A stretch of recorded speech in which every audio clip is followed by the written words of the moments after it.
Hello and welcome to the Preserving History and Democracy podcast. My name is Caroline Zamora and I'm the Chief Deputy County Clerk. Today behind camera we have Jacob, our producer and editor extraordinaire. We also have Cynthia Mendoza, our communications coordinator, and Bernadine Caporal, our also researcher extraordinaire and producer. And I'm going to turn it over to Bern so that she can go ahead and introduce our guest. Thank you, Caroline. This is a very special day for me. I've been hunting this guest down for a year plus, and he's finally with us today. Please welcome Salvatore. Help me out. Patricolo. Salvatore Patricolo was here researching some things, and I just got curious about what he was doing, asked him about it, and I said, you have to come and be on the podcast. So, welcome. Thank you so much. Thank you Appreciate so it. much. Tell us a little bit about yourself. I was born in New York City. Yes. Yeah, we have some New Yorkers in the house today. I grew up in a little town called Brewster, which you know, it's right. You were in Carmel. That was our rival when I was growing up. My brother and sister-in-law work in Brewster. Oh, wow. In the high Okay. school. So, Yeah. and then I joined the military after I graduated Syracuse. And I did almost 9 years. And I got out, bummed around, lived in Europe for a while. Nice. And I decided I needed a job. I applied to the federal government, and they hired me first at U.S. Immigration and Naturalization Service, and then it transferred over to Homeland Security. And I finally retired at the end of 2018. And my wife and I have been here since 2010. So we've celebrated 15 years here, and I love it here. What brought you to Las Cruces? I was in Milwaukee, Wisconsin. Mm-hmm. That's what brought me here. I was there for 7 years, and I had a chance to be at headquarters for a while, and I bugged the HR guy until I said, get me the heck out of... I still have my snow shovels, though. Okay. But I bet those come in handy here. yeah, I just keep them in the garage. But as soon as he said, would you like to? He didn't even get it out of his mouth. And I said, yeah. Absolutely. Amen. Yeah, so just get me out of the snow. So Yeah. that's why I'm here. And I love it here. I absolutely love it here. That's awesome. Good to hear. So we have a very cool story. But before we get into all the details of the story, what brought you to this story? You told us it was an interesting how you discovered it. Well, it's a ghost story. It started as a ghost story. It's not really a ghost story, but it is. It started as a ghost story. I have some friends that work volunteer over at the Southwest Expeditions, over in the old courthouse, the county courthouse jail. And every year they get dressed up and they scare people out of it. And so I was chatting with them and talking to them, and they were telling me about this ghost that haunts the place, amongst others. But this one was specific by the name of Mary Waters. And I found some research on it. There was an article in the Bulletin years ago. There was some in the Sun News and some other. And I started reading about it. I'm like, who is Mary Waters and why is she haunting? And then if you read the article, supposedly she died a horrific death after seeing something which caused her to die in one of the jail cells. And this frightened look scared the police officers, et cetera, et cetera. So my inquisitive nature, being a former agent, I was like, there's got to be more to this story. You just don't die. And then when we found out how old she was, when she died, it was like, no, something's very strange about this. So it took me about 2 years. It's still developing. I'm still getting more and more and more info. But the good thing is we published part of it in the, I belong with the Doña Ana County Historical Society. You've had some great guests from there, so they urged me. Yes. They've urged me to get over here. I'm not in their class, but they urged me to get over here to talk about it. But we were talking, and I was like, you know what? I need to, as part of the Historical Society, I need to work this to see who this lady was. And we're getting close to finalizing it, but we know who she is now. Okay. Cool. Can you tell us a little bit about who she was then and why the story is so important? Well, I want to take it back to when she died in 1951. Okay. The town was much different then. It was smaller. Everything happened downtown, pretty much Main Street. Have you ever read the book by Paula Moore on Cricket in the Web? Yes. Cricket Cougar. She was considered what they call party girl. Paula Moore calls her party girl. I was trying to find out what the definition of a party girl was. Cricket was 18 or 19. She was killed, and they found her body. And the town was, in fact, the whole state was. It was under a pall of like mob ties with Chicago. This is according to her book. Right. And so people were coming out here to gamble, to make quick money. The mob was trying to establish itself in New Mexico, according to her book. And so a lot of people would probably come out here for quick money, whether it was to be part of the gambling or to be part of the culture of I'm hanging out with, high-ranking people who spend money. And a lot of them might have been poorer women. Cricket was one of these people that was, known to be with these powerful people. When she was killed in 49, the state got investigated by the FBI. The FBI came through here and they just cleaned house. By cleaning house, I mean a lot of people lost their jobs. People went to jail. Nobody went to jail for Cricket's death, but it changed the culture of this town. But the investigation lasted quite a while, like a couple of years. So when Mary comes here, she comes from, I think it was somewhere in Texas. She had been traveling all over the place, and she came here from Texas, and she'd only been in town maybe 2 or 3 months. And she had a job at the Amador, but she was one of these, this is my opinion, I'm guessing she was having a good time. I'm not saying party girl, but I'm saying she's out having a good time regularly. And she was living on Main Street with her 3 children at the time. And she was probably just doing what anybody was doing back then that didn't have a lot of money. So she was having a good time, and so when she came here, she was obviously coming here for a reason.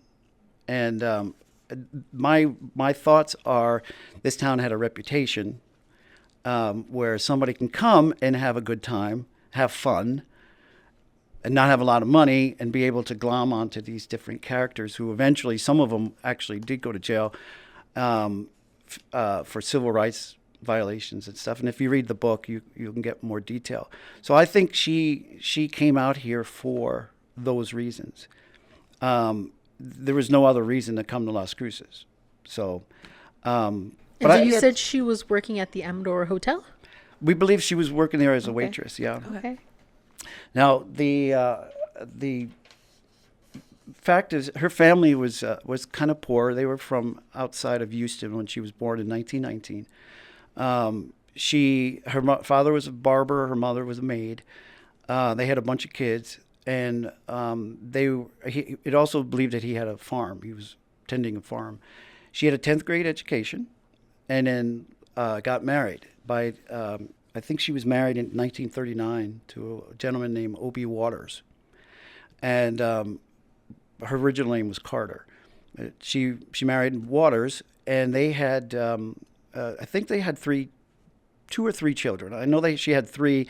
I believe by Mr. Waters they had 2. Now she got married again her second time in 1945 in Avondale, Arizona. So by time she was here, she was already divorced her second time. So she was living this fast pace. When she got here, she got this job. I don't know if she was well known in the county or the city, or she had a reputation. That's all none of that knows. All I know is that she only was here for 2 or 3 months when she died. How sad. Yeah. Yes, and it gets worse. So how old was she when she died? She was just shy of 32. Wow. So what fascinated me was that she was in the jail, like I mentioned, when she died. And I was trying to figure out what she was doing in the jail. So based on these newspapers that came out, this was January 12th, 1951. And then this one here this one came out in January 14th, 1951, and I'll talk about that one more in specific. She was, it was January 10th, which is a Wednesday. It's really cold. She must have got off work. Supposedly she was partying with this sergeant from White Sands by the name of Shepard, Daniel Shepard. And they had started at the Amador, took a taxi, and the only place I can think of, because it was more popular in Mesilla, was the Billy the Kid bar. There's photos I found from 1951. It was a packed farmers rancher bar. And then they came back here to the Amador, same taxi cab driver.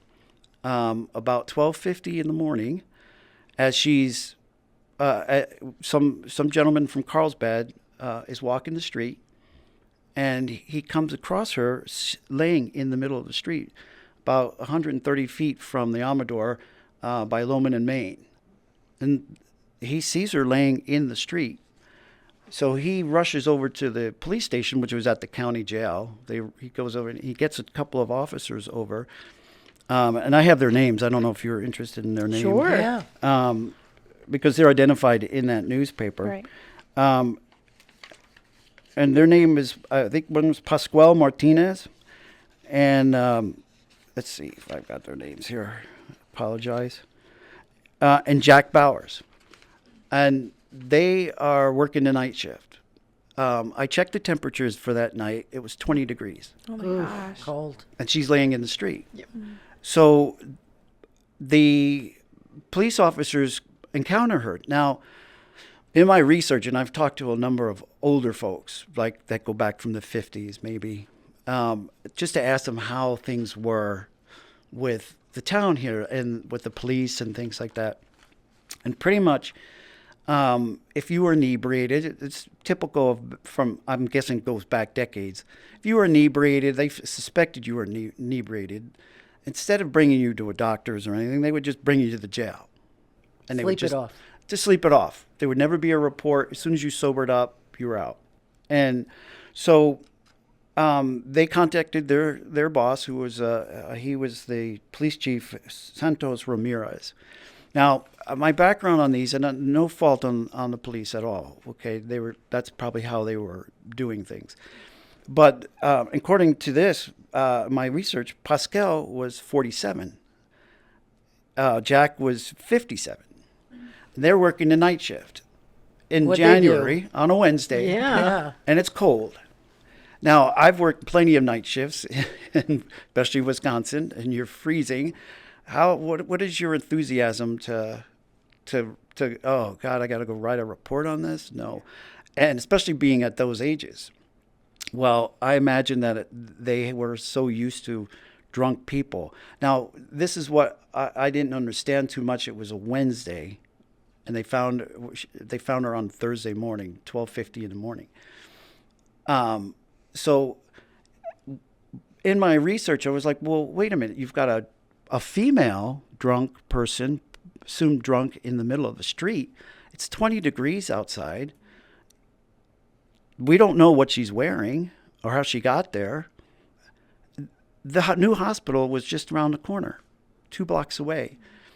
It would have been easier just to take her over there and just have her check. She could have had frostbite. Who knows how long she was there.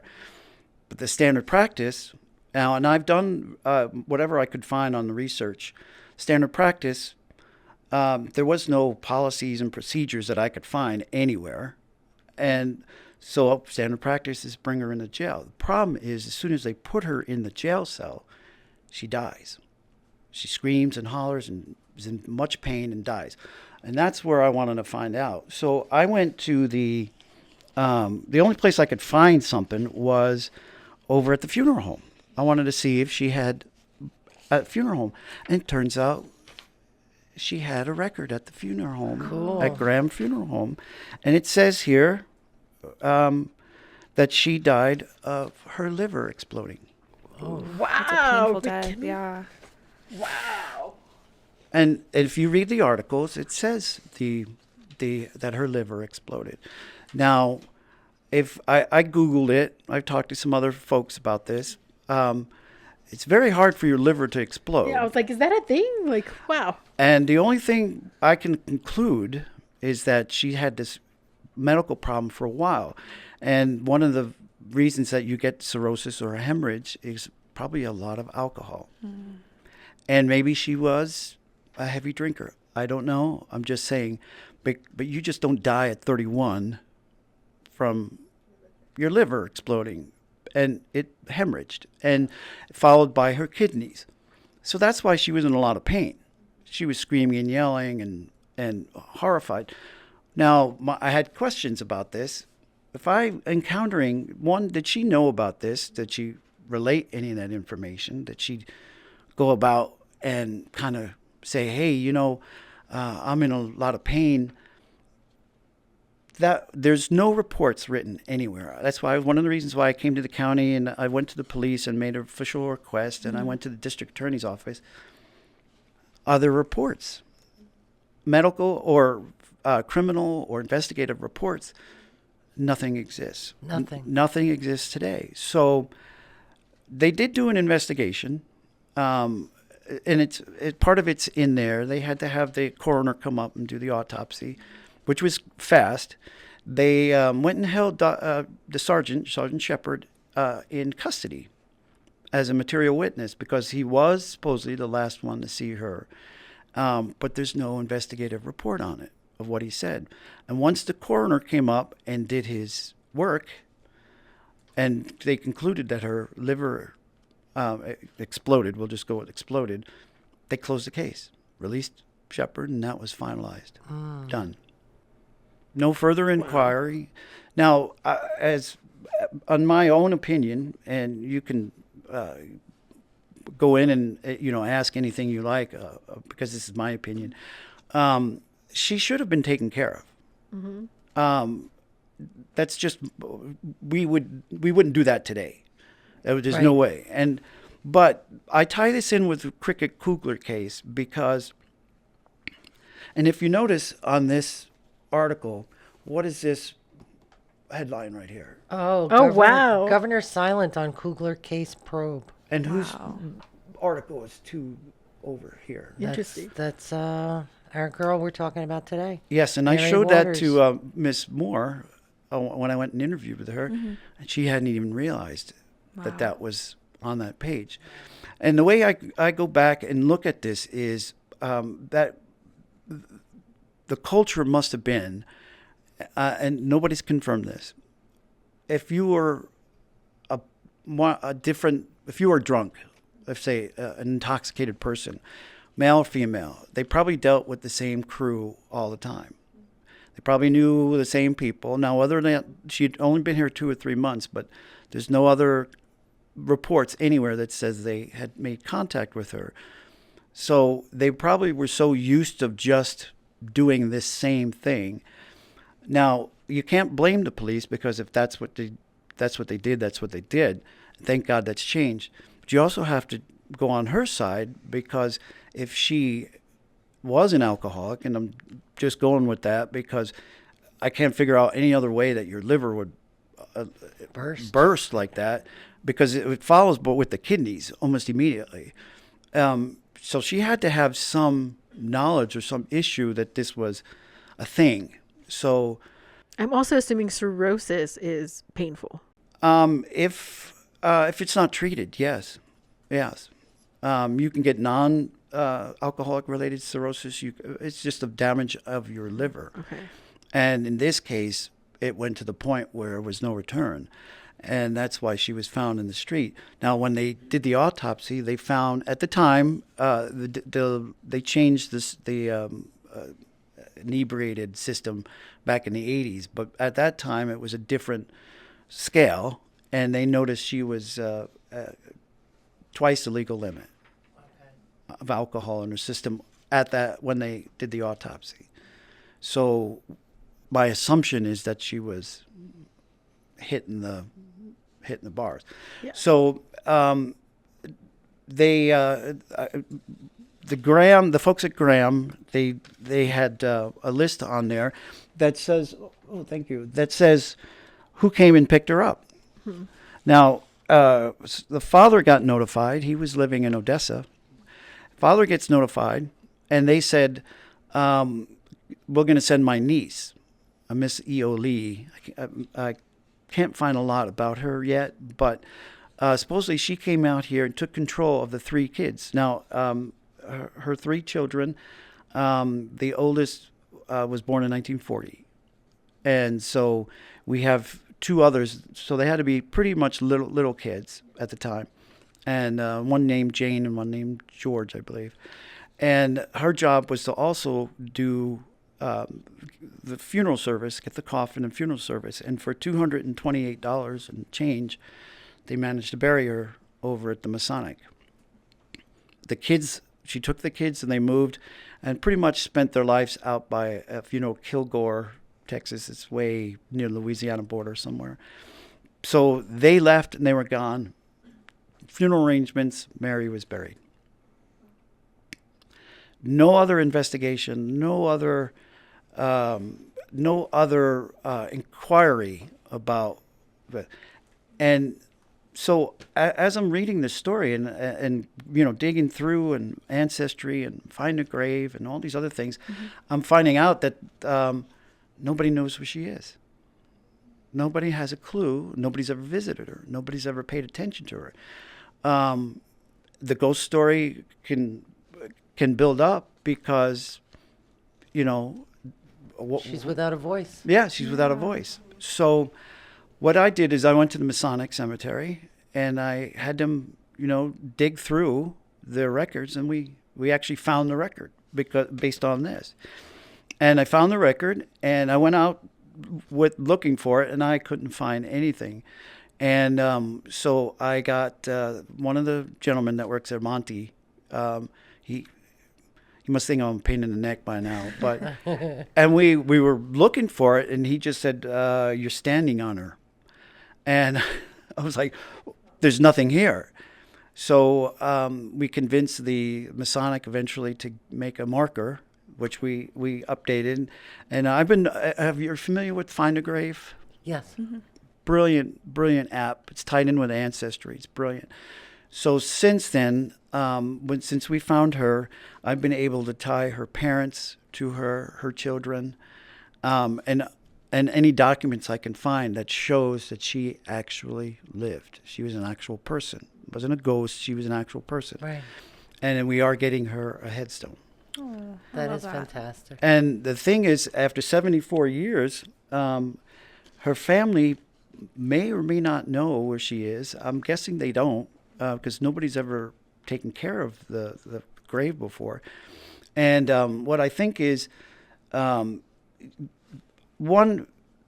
would they care? I think so. But the other is, if she is haunting, like the articles and everybody else, and supposedly there's a video of her haunting, if she is, maybe this will give her some chance to rest, or to get some peace, right. To know she was alive, that she did exist. She had a really rough, hard life, and she's here. She's here in this town. So after 74 years now, we're trying to get it out there. And so I wrote an article in our the Historical Society yearly publication that came out. And now I've been asked to update it for the bulletin in the October. Very cool. Congratulations on that. Yes, thank you. That's so I think kind of putting a life to the name has been a really precious thing, because you'd hate to be anonymous. The other thing is, how many other women, I'll just say women, but how many, we'll go with people, but how many other women were in the same boat that might right. still be out here that are unknown or not identified, or nobody cares about because they were in the same. Right. And I just found that I was able to start with Mary, but if anybody knows of anything or anywhere, we could start digging to find out who these people. You shouldn't just be a grave. There should be some more to it. And I work with Rosemary Leyva. You had her here. Yes. I love Rosemary. She does such a great job, and I've been out helping her a lot over at San Jose. We've helped identify quite a few people buried there. In fact, on the 27th, we're doing a tour of the cemetery. Oh, wow. As part of the Historical Society. And so I helped her write up a pamphlet of some of the not so famous people that are buried there. Right. And then I work with Karen and the group over at Masonic, identifying, for family make requests, and I'll go out and it's if they don't have markers, I'll let them know, hey, it doesn't have a marker. We found the spot, but there's no markers. You might want to. Right. So I've spent hours and hours on my hands and knees trying to identify people. And in this case with Mary, this one was more of a mission, because it's hard to imagine somebody dying the way she did and then burying. Now, the family is very religious. And if you don't mind, I'll tell you. Please. What her family, all three children are now passed. The last one in January of 2022, excuse me. But they did really well. The family the family did absolutely fantastic. So as it turns out, through Mary's children, just on one side, her daughter Judith became a nurse, graduated from college, became a nurse, and she got married. She was married 3 times, but just because one would pass, and then, but she had 4 children herself, 8 grandchildren, 10 great-grandchildren, and 2 great-great-grandchildren. Wow. That I'm quite sure Mary would have been quite happy and positive to know that her family succeeded as well as they did. And they still live out there in East Texas, but it seems like they've all either going to college or have good jobs. Very good. So so by her tragedy, though, her family did really well, extremely well, and they should be proud of themselves. And they're very religious. Whether or not Mary was, I don't know, but they thrived. They thrived after her passing. So she would be proud to know that her kids really did well in life. Every parent wants to know that their children do better than they ever could. Yeah. So at least I know that. Now you folks know that. Right. And whether or not they know where Mary is buried, they should be honored that, hey, we did well. We did fine. Yeah. So it was very, very, very good family. Now, I found that she had a sister, an older sister. Now, this is what issue is. Now, in 1940, when she was, or she already had a child, she went and lived with her brother-in-law, who was a salesman, and her sister. And she was known. The census said she was unemployed. She had no income. So I'm guessing she was on the poorer side, and why she was living with her brother-in-law, I don't know. But it turns out her sister died young as well.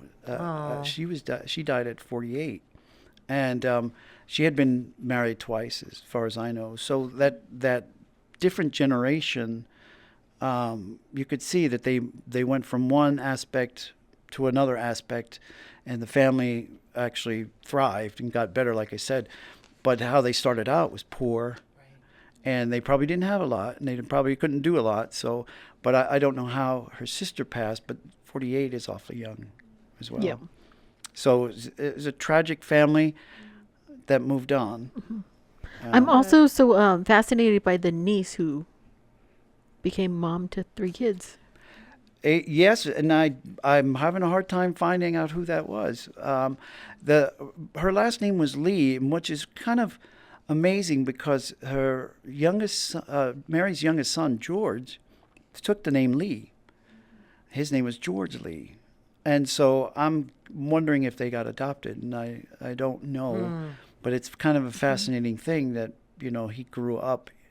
He must have grown up with that family, the Lee family. And but he's deceased now, and I don't know much about him or his family. But Judith was the last of the children, Mary's children. Okay, interesting. Yeah, so it's that's Mary. The story of Mary Waters is tragic because of the way she died, how she died, and the following way that she was treated. And to me, that I'm glad it changed, because even though cricket was the case was still going on in 1951, right? I'm guessing because of that, the culture in this town started to change, especially when everybody starts getting kicked out of office, starts getting voted out, goes to jail. All the gambling sites shut down. Right. All the people that were protecting the gambling sites were thrown in jail or fired. And that slow turning of how you treat people got a little better, especially in this case, a woman in the street, that you would put her in a jail cell. And I just, the concept to me is not. Yep. Also, in my head where the map is, they were so close to the hospital at the time. Because from where the Amador is to where the courthouse is, it's walking distance. The hospital, we're talking like at a very small 2 blocks. It's 12:50 in the morning. I'm sure they had some crew working. The hospital was only a couple of years old. Why not? What's the harm? And I can't fault them. I understand the culture. If you talk to these old folks, and they all say the same thing, that's just the way things were. Yeah. Every single one will say it just that way. And I know the police were more respected back then, but I think they were more feared, and nobody was going to question. Right. Do you think if she had been more well known and not brand new into this city, that maybe they would have treated her differently? That's subjective. I don't really know that they would care. Yeah. I don't know. I have no idea. Now, if it was a male, guarantee you he's in the jail cell. But the part that really gets me, just besides that she's female, is that she dies right away. You would have everybody and their grandmother investigating that. How did she die? Right. What was going on? Did you not know? What was she wearing? What procedures did you have? Back then, they just said, hey, let's go get the guy that she was hanging with, find out what was going on. I can't find him in the records anywhere, Sergeant Shepard. I've looked and looked and looked everywhere. And you would think they would have some type of reports. That was the other part that really got me. You would need, if you're going to hold me in custody, if you're going to put me even as a witness, there's going to be something. Some process. And I even checked with the district attorney's office. Nothing. They checked their archives. Not a thing. It's kind of sad. That's how things were. Because even with the Cricket Kugler case, it seems like there wasn't an investigation right away. It seemed like it took some time for everything to come. Right, everything to get started, because what did she matter? She was a party girl. Yes, and that's the bottom line. What does it matter? She was a party girl. And I got a feeling there's more out there, like I said. Yeah. And I'd really like to find them. Because one, they shouldn't have been treated that way, no matter what they are. And two, if they're here, they should be identified. They were people. They were persons. It's not like we're talking 150 years ago. Yeah. Right. It's not that long ago. Right. So if they're here, I would like, and if there's no reports and there's no, missing person things or any, I don't know where to start. But yeah, I also think there are just so many small cemeteries all throughout the area, not just in Las Cruces, like lots of unmarked. Lots of unmarked, yeah. like the one in Radium Springs, I recently went to the one in La Mesa. Yes. And they're just very old, and and Anthony. Anthony has an old one. Yep. And so also, who could be there too? And part of my thing with Find a Grave is I get tons of requests to find. No matter where I am, I'll look it up, or I'll get a personal request. Somebody will actually send it to me, and I did one last year for a woman from Oregon whose family was buried in Doña Ana, and she was doing a project for her child that they were doing for school until she could have her ancestry, and she actually located these folks, and they turned out to be Native American, and they're buried up there, but in these very, simple, handwritten stones that are, and I'm like, I don't know how she knew that they were there, but I found them. I found all her relatives, but they were all handwritten, and it took me forever, and I was able to upload everything to her, and I said, good luck with the project. And so I get really nice letters back from family members all over the country. Thank you, thank you, thank you. But if they're doing projects like this and people are going unknown, and a relative's like, hey, you know what, I think my relatives are there, is there any way to find out?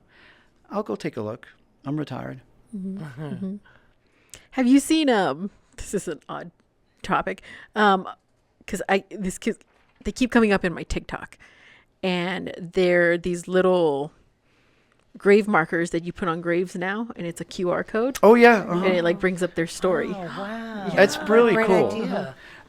Now I was going to show you one thing before we left. I don't have a picture of Mary. I've been trying to find one, but I do have one of Judith. Oh, okay. So this is her. She's an old elderly lady, probably just before she passed. But you can get a kind of an idea of what Mary may have looked like. So Judith is the youngest or middle This daughter? would have been the oldest daughter. Okay, the oldest daughter. The one that just recently passed. Yeah. So I imagine that's close to what Mary looked like. So I brought that as, this is an idea. I'd like to find something younger, and I'd like to find out what actually Mary looked like. If there's photos. I'm sure you can throw some photos into AI, and it'll give you a pretty decent. Oh, if I was that good. It'll give you a decent what she may have looked like. But that's my story on Mary. The tragedy of the whole thing is that she's not a ghost. If they say she haunts, she haunts. I'm not going to argue with that. But she was a real person. She had real problems. She had real issues, medical issues. She died awfully young.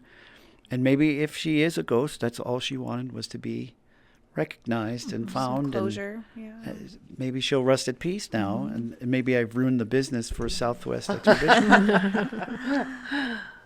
I love that. I love that you gave her a story. It's not just, this lady that's maybe haunting the jail, but Right. you gave her a story, which is awesome. Yeah, and I'm glad to see that her family did well, Yeah. and upgraded to the next, and then they're continuing that that pace, which is fantastic. But for her to go to college, probably the first one to go to college Right. and graduate, means well. And I'm quite sure, if Mary's here, that you should be proud of what her family became, even if she wasn't around to see it. But we know where she is now, and we've got her identified. And hopefully this kind of cools down the fact of the ghost story and actually makes her a real person. Right. Does her extended family know about the haunting at the jail? Do you know? As far as I know, no. No. As far as I'm aware, no. And that's only because nobody's ever inquired about where she is. Nobody from the church can remember anybody ever coming to visit. Now, since my article came out, and since I've been doing this research, people have actually gone to her grave to pay respect, which I find probably nobody did in 74 years. But now people are actually going, and I've been hearing it from the folks over at the Masonic.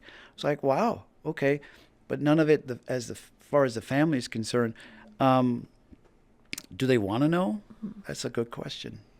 Would you want to know if your grandmother was haunting somewhere? Right. I think I'd want to know. I'd have mixed feelings on it, I think. Yeah. I'd want to know the truth of what was happening in that town that she passed away in, but I'd also be very upset that she wasn't resting in peace. I'd be with you at that. Yeah. Exactly. Because it's your family, and they're gone, Right. and you don't know anything about them, and yet these people are celebrating or whatever, a haunting or a ghost, or what if you found out that they had a parade for her every year? Right. Wouldn't you want to know that they were? Hey, you know what? My family has got they're honoring somebody in a town I've never even heard of. And Right. Yeah. so somehow, some way, we'll get the information to them, how they react. And again, like you said, the family was very religious. It could be also they Yeah. Oh, very disturbing. could be. Yeah. So that's an issue you have to take into consideration. Right. Now, again, all the other subsistence ideas and things I came up were my opinion based on what I've read and what I've found in my research. But all the conclusions come from years and years and years of kind of putting stories and things together for a report or a court or something. So that's my opinion. So the family, could disagree. Other people who may have known her could disagree. But this is what I found just from my research. Yeah. Well, this has been a good one. Yeah. This has Love been amazing. Yeah. And I just want to thank you for going above and beyond your curious nature and getting the headstone for her. I think it's deserved. I do too. 74 years is a long time to be not recognized, not known. Just Right. I hate to say that if anybody shouldn't be treated like trash. Maybe that's how she was treated. Maybe with respect, they did what they were supposed to do, but basically everything was wrong with what happened. Right. The way it happened. If she had been to the hospital, if they had the family out here and buried, nobody would ever know or care. But it was the way she passed was very, very cruel to me, the way things happen. And if I see somebody rolling in the street, she couldn't have just been she had to be rolling. Yeah. She had to be a lot of pain. Yeah. Yeah. Is there any other hauntings that you're aware of, or any other stories? Yeah. that you're Any aware other of? projects you're working on? Yeah, there's two actually. There's one in by the caverns, Carlsbad. Okay. There's one there I've been trying to do research on. There's a woman that haunts the hotel there, and they have actual images. And I've been doing as much research as I can. I need some help from the historical societies out in Roswell and those places. But I've got some inquiries about that one, because that is a good one. And they actually have one of the rooms at the hotel, which it used to be a hotel, but now it's a restaurant hotel off of Main Street there in Carlsbad, that they close off, and they won't let anybody rent it or use it, because that's supposedly the room that she haunts, and people have seen it. And if you do want to rent it, you have to pay a lot of money to go there. But anyway, that's one. And then there's two I'm working with Rosemary. We're going to be talking about it. We found two graves at the San Jose. Now, I didn't realize how many graves are there. We counted, Rosemary counted, and went by the records. In just that little area, there's supposed to be 3,000 people buried there. Wow. Now, if you walk that, like I have, you don't see 3,000. You'll see where they can identify. The majority are just white crosses, but we found two that were interesting. And why they were interesting is because they were African Americans. And one was a woman. She came with the group that went to Vado. We're going to be talking about her when we do our tour, but there's a grave for her. She came to Vado. They moved from Alabama, I believe, with 7 kids. They worked in Vado. And somehow she lived in Barreno and died at age 33, and is buried at the church.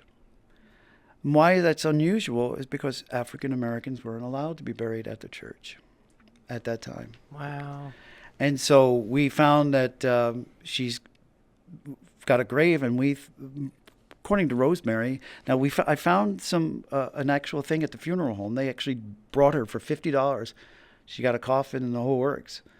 But how she got into the cemetery, we think it was at night. Wow. Wow. Secretly jumped the fence and buried her. Now, this would have been, one would have been unusual, and how she got a stone, I don't know. Right down near the end is another individual named Mifflin Canada. And Mifflin Canada died in 1921, and he happened to have been, in World War I, he was considered a buffalo soldier because of the all black regiments and things. Mm-hmm. He never got to go to Europe. He was discharged in 1919. Somehow he ends up at Fort Bayard in 1921. And he might have had tuberculosis, don't know, because that was the and he ends up dying on the 14th of March, and by March 16th, he's buried here at San Jose. Interesting. Again, there's no records we can find, but we think maybe he was one of those late night. And he doesn't get a tombstone. The American Legion, for some reason, I don't know how they knew he was buried there. In 1941, he finally gets a gravestone, marking that he was a military man, but 20 years later. So again, these are two little mysteries that we're going to doing research on, trying to find out who these people were, how they ended up here, especially when they wouldn't get sanctioned by the church to be buried there. Highly racist, highly racist. But they're there. And then there could be more, we don't know, but that was the thought, was secret at night, jumping the fence, burying the bodies, and then skedaddling out. Wow. 2 days from Silver City to down here and buried. No other. Why wasn't he buried in Fort Bayard? Don't know. So these are two little projects I'm trying to work on. You'll have to keep us posted. Yeah. I think it's fascinating. One historical aspect of them being buried here and not getting sanctioned by the church is a big deal. But how they got here, so next after I get a little bit more done on this, that's my next projects. Is I'm going to dig into Mifflin and Miss Cook, Sarah Cook. That's her name. Fascinating. Yeah. I know in Mexico, well, first in Mexico, they bury very quickly because no one's embalmed. Right. So usually within 24 hours, you're buried. But also, they're usually like 5 or 6 people down. And then maybe mom goes on top, and then maybe kiddo, and then maybe... And so I wonder if that's... Well, we're finding, Rosemary was telling me now that people are being cremated and buried, because it takes a lot now to get buried at San Jose. Everybody goes to St. Joseph's. Now that's the newer, but it's pretty much closed off at San Jose unless you have family there or a plot there or something that goes back in time, since it is the oldest cemetery. And some people are taking their cremains, they're doing cremains, and they're stacking and using just one name. So the church is okaying it, but Rosemary is like, we only know one name. We don't know how many are there with it. It could be 6 people.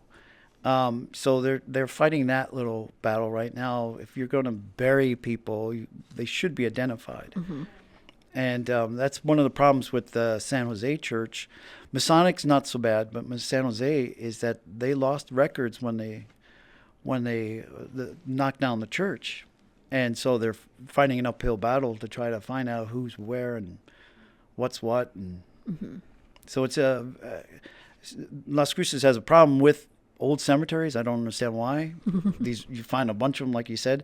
And then they have a problem with people coming in and taking care of them or fix them. You'll see some of the graves are knocked over. We try to fix it and stuff. But the heritage for people, especially when you've got an old cemetery like that, it should be well kept up because that's your history. The history of this area is in those cemeteries. Have you ever been to the huge cemeteries like in Mexico City? No. And I used to give tours at Arlington back when I lived in Virginia. I used to work at night, and during the day, I used to work with a lot of the guys, you know, the folks that do the Unknown Soldier. Yes. I knew a lot of them, and they would have family come in, and they'd want to get tours of the cemetery. So I used to give tours over at Arlington, and I got really good at knowing where all the more famous people were. But things like that, New York City, and they're just huge.